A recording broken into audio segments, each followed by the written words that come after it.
കോൺഗ്രസ്സുകാരെ കുറിച്ച് നമ്മുടെ മുഖ്യമന്ത്രി ഇന്നലെ ഒരു സ്ത്രീലമ്പട പ്രയോഗം നടത്തി. കോൺഗ്രസിന്റെ നേതാക്കള് അതിന് തക്ക മറുപടി നൽകി. അത് കേരളത്തിലെ ജനങ്ങൾ കേട്ടു, അത് അവർക്ക് മനസ്സിലാവുകയും ചെയ്തു. പക്ഷെ ഒരു ചാനൽ വിദഗ്ധന് അത് അത്ര ബോധിച്ചില്ല എന്ന് തോന്നി. രാവിലെ വോട്ടിട്ട ശേഷം മുഖ്യമന്ത്രി നടത്തിയ ഈ പരാമർശം ഇന്നലത്തെ വോട്ടെടുപ്പില് ഒരു അജണ്ട സൃഷ്ടിക്കലായിരുന്നു എന്നാണ് അദ്ദേഹം നിരീക്ഷിക്കുന്നത്. ഈ ഒരു പ്രഭാഷണം കേട്ട് കഴിഞ്ഞപ്പോൾ 7 വടക്കൻ ജില്ലകളിലെ ആളുകൾ, വോട്ടർമാര് വരിവരിയായി ചെന്ന് LDF-നും CPM-നും വോട്ട് ചെയ്തു എന്നാണ് അദ്ദേഹം പറയുന്നത്. അത് കേട്ടപ്പോ ഇതേക്കുറിച്ച് 2 വർത്തമാനം പറയണമെന്ന് തോന്നി. സ്വന്തം കണ്ണിൽ കോലിരിക്കുന്ന ഒരുത്തൻ വേറൊരുത്തന്റെ കണ്ണിലെ കരട് തപ്പിപ്പോയ ഒരു കഥയുണ്ട്.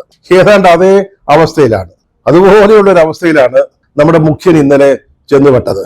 ഇതൊക്കെ എന്തുകൊണ്ടാണ് പ്രസംഗിച്ചതെന്ന് നമുക്കറിയാം. വല്ലാത്തൊരു തിക്കുമുട്ടലുണ്ട്, ഒരു അസ്വസ്ഥതയുണ്ട്, വളരെ ഡെസ്പറേറ്റ് ആണ്. ഇലക്ഷൻ എന്ത് സംഭവിക്കുമെന്ന് വലിയ പേടിയുണ്ട്. അതുകൊണ്ടാണ് ഇങ്ങനെയൊക്കെ കോൺഗ്രസ്സുകാരെ പറ്റി പറഞ്ഞത് എന്ന് നമുക്ക് മനസ്സിലാക്കാം.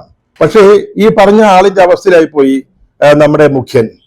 അദ്ദേഹത്തിന്റെ മുന്നിൽ പിന്നിൽ വശങ്ങളില് അദ്ദേഹം സെക്രട്ടേറിയറ്റിലെ മുഖ്യമന്ത്രിയുടെ ഓഫീസിൽ ചെല്ലുമ്പം അവിടെ, ക്യാബിനറ്റ് കൂടുമ്പോൾ മന്ത്രിസഭയില്, പാർട്ടി ചെല്ലുമ്പോൾ പാർട്ടിയില്, എല്ലായിടത്തും നിൽക്കുന്ന ആരാ? അത് നിൽക്കുന്നവരിൽ ആരൊക്കെയാണ് ഉള്ളത്? ഈ സ്ത്രീലമ്പട ശ്രേഷ്ഠത തന്നെയല്ലേ? മന്ത്രിസഭയിലുള്ള 2 പ്രമാണിമാരെ കുറിച്ച് ഇന്നലെ VD സതീശൻ, പ്രതിപക്ഷ നേതാവ്, മുഖ്യമന്ത്രിയെ ഓർമ്മിപ്പിക്കുകയും ചെയ്തു. അതില് അവരുടെ ആരുടെയും പേര് പറയുന്നില്ല. പക്ഷെ അതിലൊരാളുടെ ഒരു ചിത്രം പലരുടെയും ഫോണുകളിൽ സൂക്ഷിച്ചു വെച്ചിട്ടുണ്ടാവും. ഓർമ്മയില്ലേ? അന്യസ്ത്രീയുടെ ഭർത്താവ് മന്ത്രി മന്ദിരത്തിലേക്ക് കടന്നു വന്ന് ഇടിച്ച് ഇഞ്ചപ്പരുവമാക്കിയ ഒരു മുഖം, ചോര ചത്തുകിടക്കുന്ന ഒരു മോന്തായം എല്ലാവരും ഓർക്കുന്നുണ്ടാവും. അത് നമ്മുടെ മന്ത്രിസഭയിലുള്ള ഒരാളാ. ഇത്തരക്കാരുടെ നടുവിൽ നിന്നുകൊണ്ടാണ് അദ്ദേഹം കോൺഗ്രസിനെ പറ്റി സ്ത്രീലമ്പടന്മാരെന്നൊക്കെ വിശേഷിപ്പിക്കുന്നത്. കടക്കൂപുറത്തുനിന്നാണ് നേരത്തെ മുഖ്യമന്ത്രി ഇവിടുത്തെ മാധ്യമപ്രവർത്തകരോട് പറഞ്ഞത്. അദ്ദേഹം പങ്കെടുക്കുന്ന ഒരു യോഗം റിപ്പോർട്ട് ചെയ്യാൻ ചെന്ന മാധ്യമപ്രവർത്തകരെ ഇറക്കി വിട്ടു. പക്ഷെ തദ്ദേശ ഭരണ തെരഞ്ഞെടുപ്പിന്റെ അവസാന ലാപ്പായപ്പോഴേക്ക് അതൊക്കെ അദ്ദേഹം മറന്നു. 3 പ്രസ് ക്ലബുകളിൽ അങ്ങോട്ട് ചെന്നിട്ട് മീറ്റ് ദ പ്രസ് നടത്തുക. ഒന്ന് ആലോചിച്ച് നോക്കി, ഒരു മനുഷ്യന്മാർക്ക് വരുന്ന മാറ്റം. നേരത്തെ കണ്ടുകൂടാ മാധ്യമപ്രവർത്തകരെ, ഇപ്പൊ അങ്ങോട്ട് ചെല്ലുക, ചെന്ന് സംസാരിക്കുക. ഇവിടേക്ക് അദ്ദേഹം പ്രധാനമായിട്ട് സംസാരിച്ചത് ആരെ കുറിച്ചാ? ഇപ്പൊ കോൺഗ്രസ് ഒരു അംഗം പോലും അല്ലാത്ത രാഹുൽ മാങ്കൂട്ടത്തിലിനെ കുറിച്ചാ. വേറൊന്നും പറയാനില്ലെന്നേ. ഇപ്പൊ ശബരിമല എന്നാ പറ്റുമോ? മിണ്ടാൻ പറ്റുമോ? അവിടെ എന്താ നടന്നെന്നുള്ളത് കേരളത്തിലെ ജനങ്ങൾക്ക് മുഴുവൻ അറിയാം. 2 പ്രധാന നേതാക്കന്മാർ അകത്ത് കിടക്കുക, അഴിയെണ്ണിക്കൊണ്ടിരിക്കുക, ഭഗവാന്റെ സ്വർണം കട്ടതിന്. അപ്പൊ അതിനെക്കുറിച്ചൊന്നും പറയാൻ പറ്റത്തില്ല. പിന്നെ ഈ വികസന പ്രവർത്തനങ്ങൾ, നേട്ടങ്ങൾ, ഭരണ നേട്ടങ്ങൾ, അത് PR വർക്കിലൂടെ, പത്രപരസ്യങ്ങളിലൂടെ, വലിയ ഹോർഡിങ്ങുകളിലൂടെ, അല്ലെങ്കിൽ കോൺക്ലേവുകളിലൂടെ വെറുതെ പറയാമെന്നല്ലാതെ പത്രക്കാരെ പറഞ്ഞ് ബോധിപ്പിക്കാൻ പറ്റുമോ? അവര് കാര്യങ്ങൾ അറിയാവുന്ന ആളുകളല്ലേ. അതുകൊണ്ട് രാഹുൽ മാങ്കൂട്ടത്തിലായിരുന്നു അദ്ദേഹത്തിന്റെ പ്രധാനപ്പെട്ട ഉപന്യാസ വിഷയം. അക്കൂട്ടത്തിൽ തൃശ്ശൂരിലും കോഴിക്കോടും അദ്ദേഹം മാധ്യമപ്രവർത്തകരെ കാണുമ്പോഴേ അദ്ദേഹത്തിന്റെ കക്ഷത്തില് മറ്റൊരു പീഡന പരാതി ഇരിക്കുക. ഒരു ചലച്ചിത്ര സംവിധായകനെ കുറിച്ച് മറ്റൊരു ചലച്ചിത്ര പ്രവർത്തക നൽകിയ ഒരു പരാതി. ഈ ചലച്ചിത്ര സംവിധായകൻ CPM-ന്റെ സ്വന്തം ആളാ, ഇടത് സഹയാത്രികനാ, CPM-ന്റെ MLA ആയിരുന്ന ആളാണ്. ഇന്നാരംഭിക്കുന്ന IFFK-യില്, ഇന്റർനാഷണൽ ഫിലിം ഫെസ്റ്റിവലിൽ പ്രദർശിപ്പിക്കേണ്ട മലയാള ചിത്രങ്ങൾ തിരഞ്ഞെടുക്കുന്ന ജൂറിയുടെ തലവനായിരുന്നു. അദ്ദേഹത്തിന് ഇതായിട്ടൊരു പരാതി, ഇത് കക്ഷത്തിൽ വെച്ചുകൊണ്ടിരിക്കുക. എന്നിട്ടാണ് അദ്ദേഹം തൃശ്ശൂരിലും കോഴിക്കോട്ടും രാഹുൽ മാങ്കൂട്ടത്തിനെതിരായിട്ട് ഘോരം പ്രസംഗിച്ചത്. ഈ പോക്കറ്റിൽ നിന്ന് വീർപ്പ് മുട്ടുന്ന ഈ പരാതി, അതിനെപ്പറ്റി അദ്ദേഹം ഓർത്തില്ല, അല്ലെങ്കിൽ ഓർക്കാനുള്ള മനസ്സാക്ഷി അദ്ദേഹത്തിന് ഉണ്ടായില്ല. കാരണം തെരഞ്ഞെടുപ്പ് ഇനി വന്ന് നിൽക്കുക. അപ്പൊ നാട്ടുകാരെ എന്തെങ്കിലും പറഞ്ഞ് പറ്റിക്കണമല്ലോ. അതിനാ കൂടെ കിട്ടുന്ന ഒരു വിഷയം, പറയാൻ പറ്റുന്ന ഒരു വിഷയം രാഹുൽ മാങ്കൂട്ടത്തിൽ മാത്രമായിരുന്നു.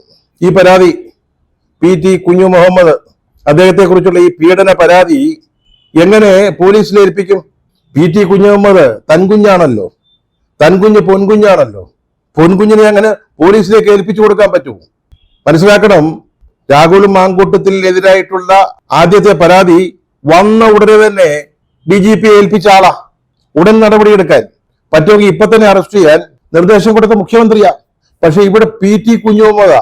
ആ കുഞ്ഞ് സ്വന്തം കുട്ടി. അപ്പൊ പിന്നെ പോലീസിൽ ആ പരാതി ഏൽപ്പിക്കാൻ കുറച്ച് വിഷമിക്കും. പോലീസ് അത് രജിസ്റ്റർ ചെയ്യാൻ പിന്നെയും വിഷമിക്കും. പോലീസ് പരാതിക്കാരിയുടെ മൊഴിയെടുക്കാൻ അതും കഴിഞ്ഞ് സമയമെടുക്കും. ഇനി ആരോപണ വിധേയനായ PT കുഞ്ഞുമോഹനെ ചോദ്യം ചെയ്യാനോ? അത് ഇതുവരെ നടന്നിട്ടില്ലെന്നേ, ഇതുവരെ നടന്നിട്ടില്ല. ഇപ്പം IFFK നടക്കാൻ പോവുക ഇന്ന് മുതല്. അവിടെ അദ്ദേഹം ഉണ്ടാവും. ചലച്ചിത്ര ഉത്സവമാണല്ലോ, ആറാട്ടുത്സവം. അവിടുത്തെ ഒരു ആറാട്ടെണ്ണനായിട്ട് ഈ PT കുഞ്ഞുമ്മൾ ഉണ്ടാവും. അത് നമ്മൾ കാണണം, കേരളം കാണണം. അയാള് മാലോര് ഉത്ബോധിപ്പിക്കുന്നത് കേരളം കേൾക്കണം. അതാണ് നമ്മുടെ വിധി. സെക്രട്ടേറിയറ്റിന്റെ മതിൽ കടന്ന് ഒരു റോഡും കടന്നാൽ കന്റോൺമെന്റ് സ്റ്റേഷനാണ്. അവിടേക്ക് ഒരു അറ്റൻഡ് കയ്യിൽ കൊടുത്തുവിടാവുന്നതേ ഉള്ളൂ ഈ പരാതി. പക്ഷെ 13 ദിവസം എടുത്തന്നേ അത് പോക്കറ്റ് വെച്ചുകൊണ്ടിരിക്കുക. എന്നിട്ടാണ് കോൺഗ്രസ്സുകാരെ നന്നാക്കാൻ വരുന്നത്, കോൺഗ്രസ്സുകാരെ മോശം പറയാൻ വരുന്നത്, സ്ത്രീലമ്പട പരാമർശം നടത്തുന്നത് നമ്മുടെ മുഖ്യമന്ത്രി. തൻകുഞ്ഞിനെതിരായിട്ടുള്ള പരാതി മുഖ്യ നമ്മുടെ മുഖ്യമന്ത്രി. ഒന്ന് ആലോചിച്ച് നോക്കിയേ, ഒരു സംസ്ഥാന മുഖ്യമന്ത്രിയിൽ നിന്ന് വരാവുന്ന വാക്കുകളാണോ അദ്ദേഹം ഇന്നലെ കണ്ണൂരില് ഉച്ചരിച്ചത്? ഒരു പാർട്ടി സെക്രട്ടറിയാണെങ്കിൽ നമുക്ക് മനസ്സിലാക്കാം, അവരിൽ നിന്ന് അതൊക്കെ പ്രതീക്ഷിക്കാവുന്നതേ ഉള്ളൂ. പക്ഷേ ഇത് മുഖ്യമന്ത്രിയാ, അദ്ദേഹമാണ് സംസാരിക്കുന്നത്. അങ്ങേയറ്റം പ്രതിപക്ഷ ബഹുമാനത്തോടു കൂടി ഓരോ കാര്യങ്ങളും പറയേണ്ട ഒരു മുഖ്യമന്ത്രി അദ്ദേഹമാണ് കോൺഗ്രസിനെ കുറിച്ച് ഈ ചന്തയിൽ പോലും കേൾക്കാത്ത, അല്ലെ ചന്തവർത്തമാനം എന്ന് വിശേഷിപ്പിക്കാവുന്ന ഈ ഒരു പ്രയോഗം നടത്തിയത്. പക്ഷെ എന്ത് ചെയ്യാം, ആളുകൾ പഠിച്ചതല്ലേ പാടൂ. കാരസ്കരത്തിൻ ഗുരു പാലിലിട്ടാൽ കാരാന്തരെ കയ്പ് ശമിപ്പതുണ്ടോ എന്നാണ് കവിവചനം. കയ്പ് മാറില്ല. പാലിലിട്ടാലും തേനിലിട്ടാലും പഞ്ചസാര ലായനിയിലിട്ടാലും കാരസ്കരത്തിൻ ഗുരുവിന്റെ കയ്പ് അതുപോലെ കിടക്കും. അത് തന്നെയാണ് മുഖ്യന്റെ കാര്യത്തിൽ ഉണ്ടായത്. പെട്ടെന്നൊരു നിമിഷം മറന്നുപോയി മുഖ്യമന്ത്രിയാണെന്ന്, പാർട്ടി സെക്രട്ടറി ആണെന്ന് തോന്നിപ്പോയി. പിന്നെന്ത് ചെയ്യും?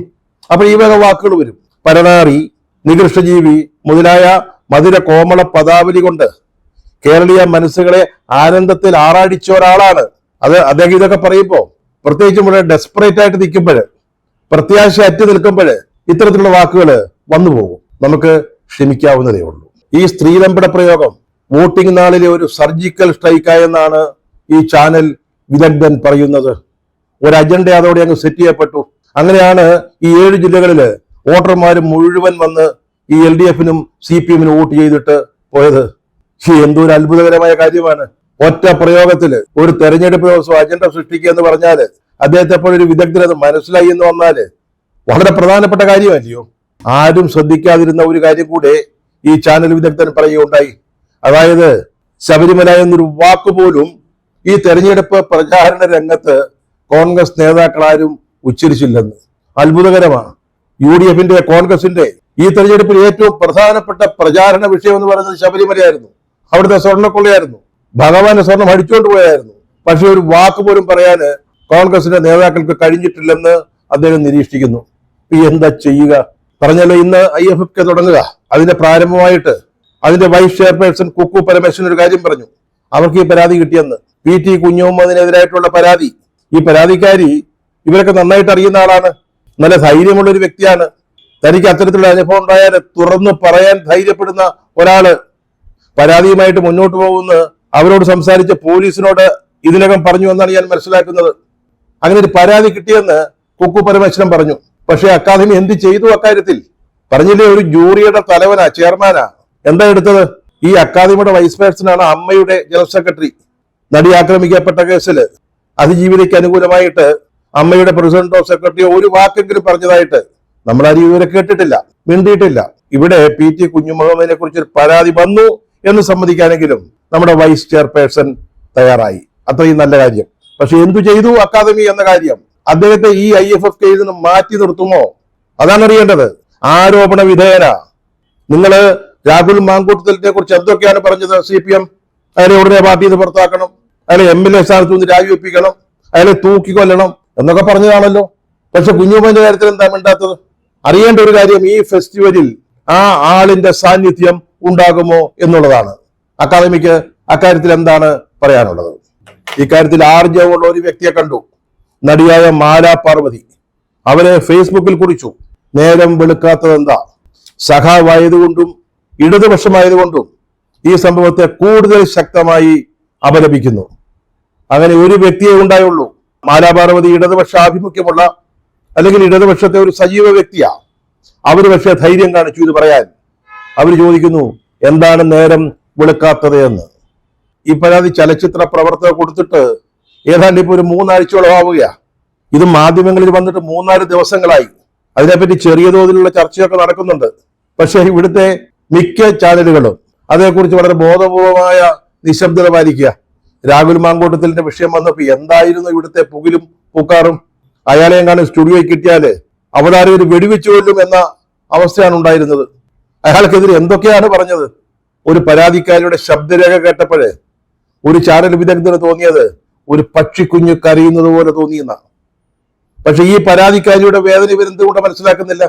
അവർ പറഞ്ഞത് ശരിയാണോ എന്നെങ്കിലും എന്തുകൊണ്ട് അന്വേഷിക്കുന്നില്ല? മനസ്സിലാകാത്ത കാര്യമാണ്. PT കുഞ്ഞുമുഹമ്മദിന്റെ പരാതിയെക്കുറിച്ച് നിങ്ങൾ രാഹുൽ മാങ്കൂട്ടത്തിനെതിരായി പരാതി വന്നപ്പോൾ ചെയ്തതുപോലുള്ള ഒരു നിലപാട്, എടുത്തതുപോലെ ഒരു നിലപാട് എന്തുകൊണ്ട് സ്വീകരിക്കുന്നില്ല?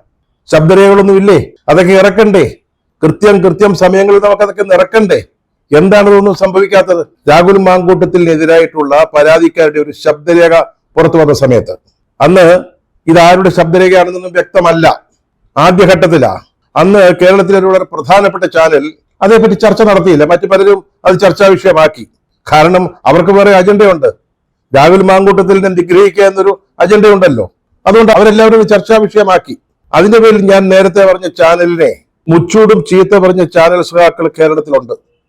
അവരാരും PT കുഞ്ഞുമുഹമ്മദിനെതിരായിട്ടുള്ള പരാതിയെപ്പറ്റി ഇതുവരെ ശബ്ദിച്ചതായിട്ട് കണ്ടിട്ടില്ല. അതിന് കാരണമുണ്ട്. രാഹുലും മാങ്കൂട്ടത്തിൽ അന്ന് കോൺഗ്രസ്സുകാരനായിരുന്നു. പക്ഷെ PT കുഞ്ഞുമുഹമ്മദേ ഞങ്ങളുടെ സഹാവ. അതാ കാരണം.